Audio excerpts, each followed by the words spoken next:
한국이 다음 달 초 유엔 인권이사회 제52차 회기에서 채택될 북한 인권 결의안의 공동 제안국으로 5년 만에 복귀했습니다.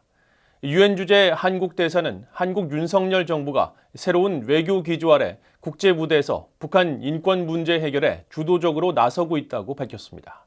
첫 소식 박동정 기자가 보도합니다. 한국 외교부의 임수석 대변인은 23일 정례 브리핑에서 한국 정부는 유엔 인권이사회 북한 인권 결의의 공동 제안국으로 5년 만에 복귀하고 문안협의에 적극 참여했다고 밝혔습니다. 한국은 남북관계 특수성 등을 이유로 전임 문재인 정부 시기인 2019년부터 지난해까지 4년 연속 인권이사회 북한 인권 결의안 공동 제안국에 참여하지 않았습니다. 임 대변인은 자유와 민주주의, 평화 등 보편적 가치를 중시하는 그리고 글로벌 중추국가 실현을 목표로 하고 있는 한국의 입장과 기조가 반영된 것이라고 밝혔습니다. 그러면서 앞으로 북한의 심각한 인권 상황을 개선하기 위한 국제사회의 노력에 적극 동참할 것이라고 밝혔습니다.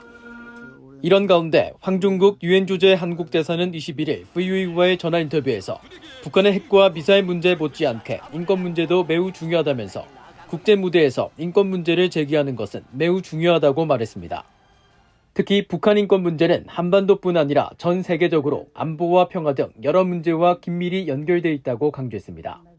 우리가 같은 민족으로서 느끼는 어떤 그런 정서적인 그런 문제, 인권이라고 하는 큰 보편적인 가치로서의 그런 문제, 그 다음에 이것이 핵 문제하고도 직결돼 있는 우리에게는 그 국가 안보의 문제, 또 국제적으로는 국제 평화와 안보의 문제, 이 네 개의 디멘션이 다 있는 거거든요.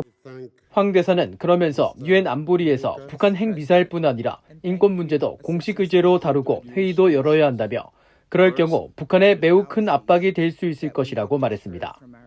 이 문제를 안보리 공식 회의를 한다는 것이 형식 논리가 아니라 이것이 중요합니다. 왜냐하면 안보리에서 공식 의제로서 이 문제를 브리핑도 받고 회의를 한다라고 하면은 거기서 어떤 결의안이나 무슨 의장성명 같은 결과물이 안 나오더라도 그런 상당한 그 자체로서 의미가 있는 것이고 북한에 대한 어떤 압력이 될 수 있는 것이죠.